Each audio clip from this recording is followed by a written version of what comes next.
Hello, you wonderful, gorgeous human being. Thank you so much for tuning in. You chose the right day, whether you're returning or this is your first time. Today, we're going to be mixing things up and doing something a little bit differently. I'm going to be doing a series on The Who, specifically on the album Tommy, because I've just been seeing so many wonderful things being said about it. So I took a second to look up what's going on, and I saw that it is quite a massive album. It is 4 sides long, so I thought, oh, let's break this up into 4 different videos. now the order of the videos I won't reveal. It could be that we have 4 back to back, or maybe we have a few other things mixed up in there. You're just gonna have to tune in every time to see for yourself. But today we will be covering side 1. And before getting into the reaction today, I wanted to offer my warmest, biggest, most heartfelt thank you to our Super Thanks Heroes of the Week. For Led Zeppelin 2, side 2, thank you so much to Rob K, Daniel Lona, Peter Buwen, drinkyourtea, StephaneSmarties, Swedish_Jeff_2022, Jerry Manas, Sean Herskowitz, and Richard OLSEN. Now, Richard OLSEN, you are the ultimate Super Thanks hero for this week. $50, not once but twice, because then again at A Night at the Opera. Thank you so much. You are a marvel. That is incredible, unbelievable. $100. Thank you so much. You have no idea how much that means to me, how much that helps me. Thank you. I can't tell you how much I appreciate that and how much I love you. I love all you guys, but thank you so much for that. And speaking of A Night at the Opera, thank you also to Rob K again, Peter Buwen, Dano41, Swedish_Jeff_2022, Robert Butler, Jerry Manas, and of course, Richard OLSEN again with the second $50. Thank you so much. I love you guys. I wish I could extend my arms and wrap them around you guys and give you a big embrace like I've told you before. I really wish we could do that. But I guess in a sense, we could use the music to do that because it's something that connects us all, our love for the music and all the stories that you guys have to share with me. Please keep them coming. I appreciate them so much. So now let's get into The Who's Tommy with track number 1, Overture.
Expect to see him again.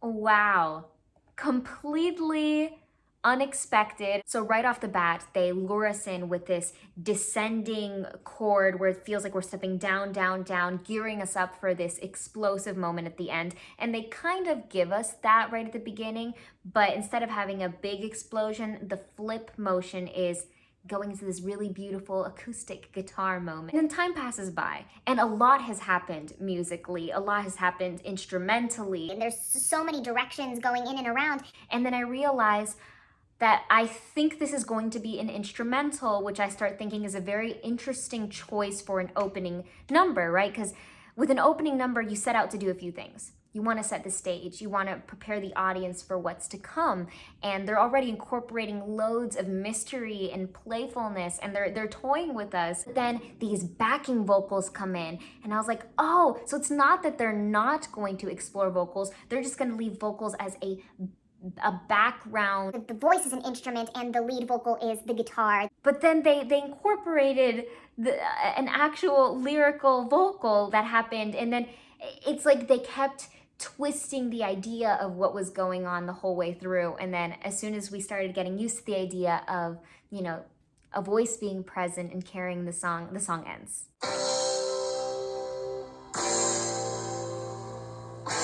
I think they do an excellent job at delivering the epic entrance into the world of this album that we need. It's this really dramatic walk down. You can feel the intention that's placed behind every note that's struck. And that's the turnaround moment that we're searching for. And it's so satisfying because it isn't what we expected it to be. It's this more jazzy, bluesy, hooking chord that just sounds so good. And it doubles as this launch pad into this more acoustically driven section.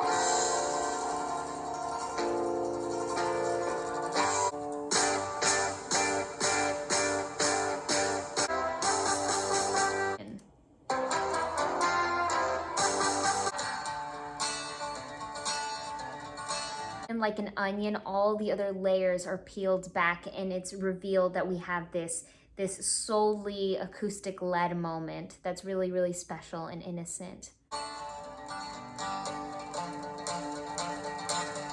Captain Walker didn't come home. His unborn child will never know him. Don't expect to see him again. The way that the guitar is being played, it feels like there's something over it, or there's a special touch that's being used to have this ringing out nature that comes shining through. I feel like it almost emphasizes on the natural and grounded nature of the acoustic guitar, and the way that it paired up against the vocal, that little snippet of vocal that we're given, like it's like a tease. So beautiful. You can tell that we're in for quite a treat with this album. Now, after song number 2, we've got It's a Boy. It's a boy, Mrs. Walker. It's a Walker. It's a boy.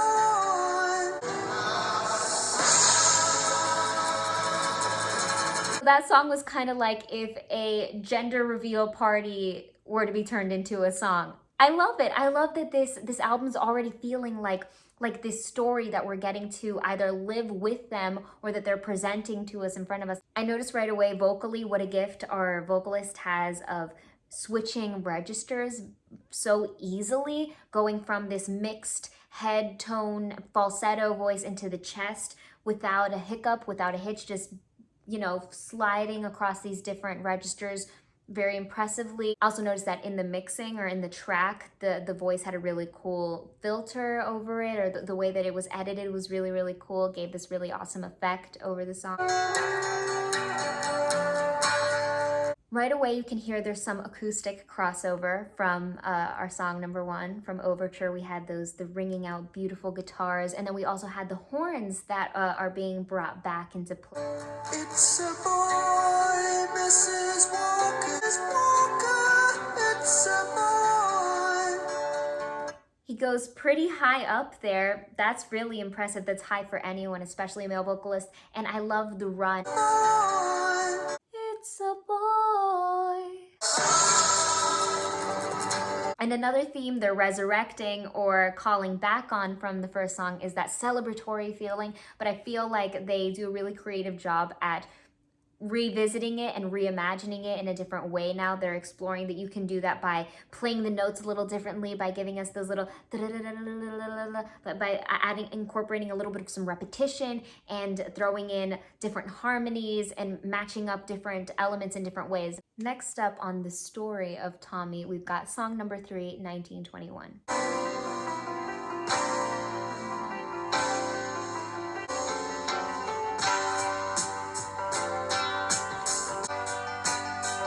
Got a feeling 21 is gonna be a good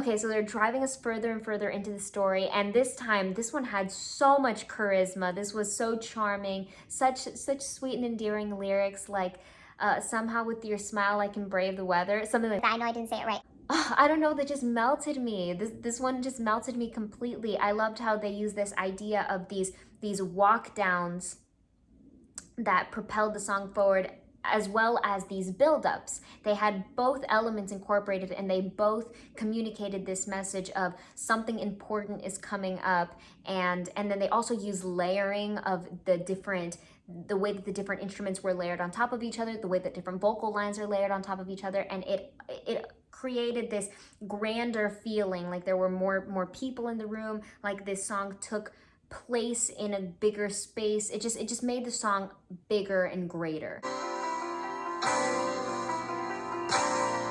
So they start us off with the theme of this pull down, this very epic walk down, and they're also incorporating a lot of open and ringing chords. They're also utilizing a lot of different features in the way the notes are being played, a lot of note repetition.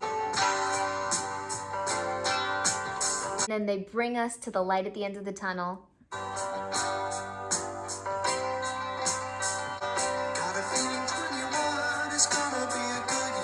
They're incorporating a lot of suspension in there with the chords. Especially if you and me sing together. Her but you and her, no never.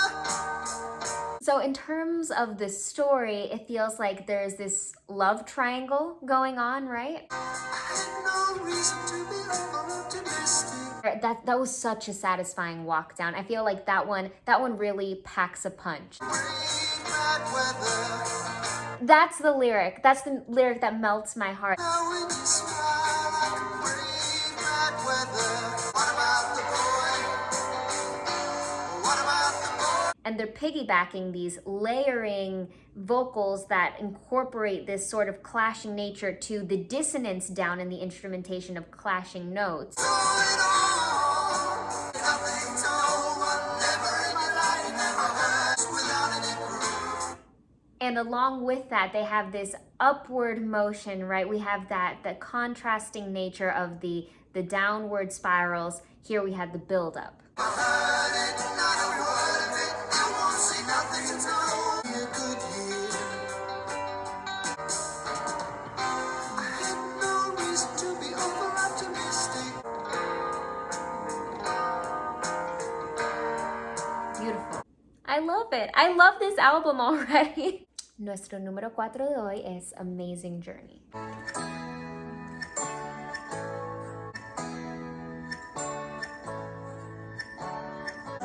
boy meets in a quiet vibration.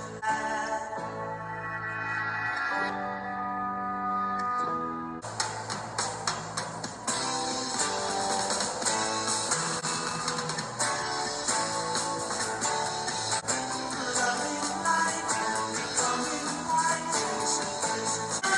Where minds can usually go. All you should know. All at once a tall stranger I saw, nearly down to the ground.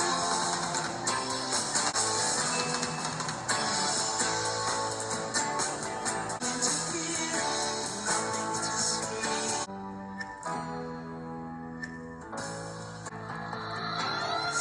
This will surely take the long journey and learn all you should know.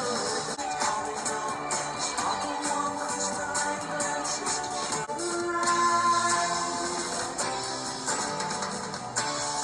Abrupt endings always take me out. I'm never expecting them. And then there were so many times within the song that I thought it was actually going to end and it didn't. So just full of surprises. I'm taking notes on who the Who are. I can see. You know what though? I'll say that this song was perfectly titled. Amazing Journey. The whole song was this chaotic journey that felt like it like kept looping around on itself, and they introduced so many of these really cool external elements that we've heard before. There was this like, I'm not sure whether it felt more like a whistle or more like a snap, but it kind of had this like robotic feel to it, or like metallic feel. It was like a very silver, it was like, but it was high pitched, and it created this rhythmic feel, so it felt percussive. And then I felt like we were going back and revisiting the Beatles tape loops. It felt like some of that was going on. So you hear that? It's like this high-pitched, kind of electronically fueled sound, and it kind of feels like it's moving in a circular, looped motion.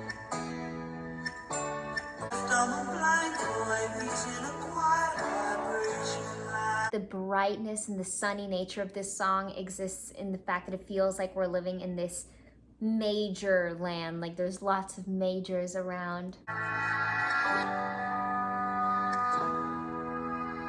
That's where it kind of felt like the loops, or like when the Beatles would play sounds in reverse.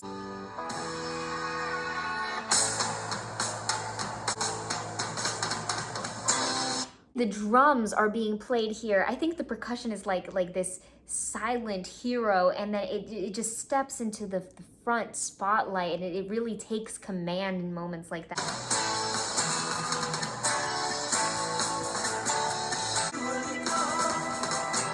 So disrupting our major land, we have these sevenths to really grip onto, and it felt like we were like walked in reverse into those moments with that really cool tape loop effect.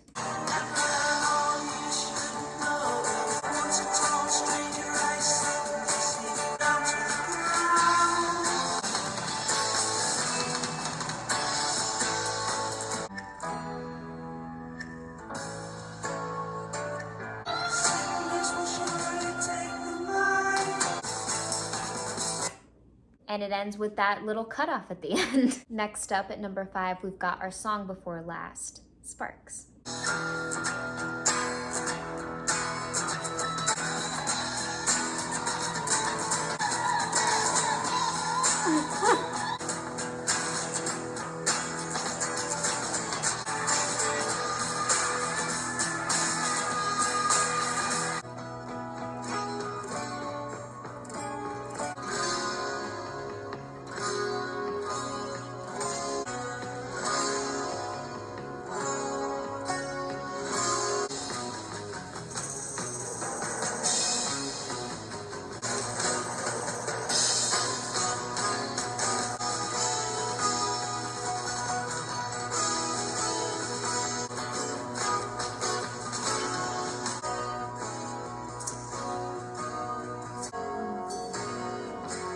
So the Who are just gonna keep me on my toes forever, aren't they? I was not expecting an instrumental for our song before last at the end of this side. I mean, it was definitely a pleasant surprise. There were lots of gripping moments of eerie suspension, but they always know how to turn it around and give us that really feel-good resolution, this relief moment. It feels like a breath of fresh air. It kept the bright and light nature of the rest of this side alive. I feel like it fit in very well.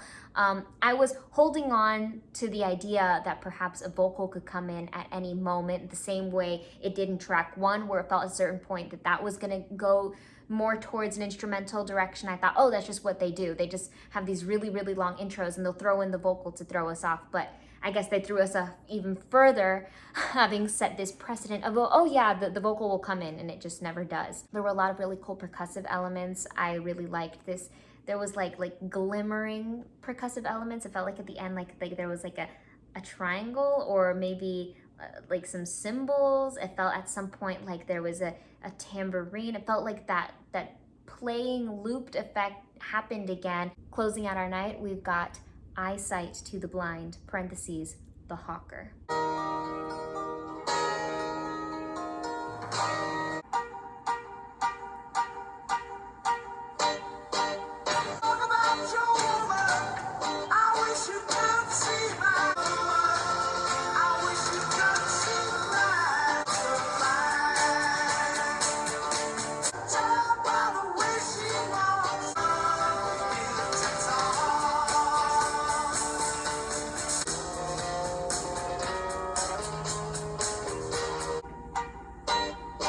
Ooh.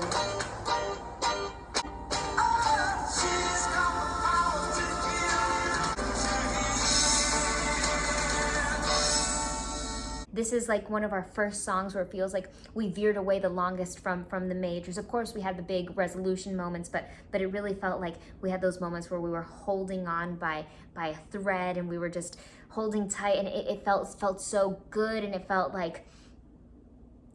scary and dangerous. Like that danger was really present here, and a great bass line, great. I love what happened with this song, and I thought that the helicopter added to it, but no, it's just something that's going on right now. I think side one was a total success, so you guys were right. You guys know what you're talking about. I should just trust you by now. And which I have, by the way, because everything that we're going to be doing from here on out is purely based on suggestions that I've read and things that I'm really excited for, things that I really hope that you guys are excited for as well. Before letting you guys off the hook for the night, here's another round of thanks to my super thanks heroes. Thank you guys so very much.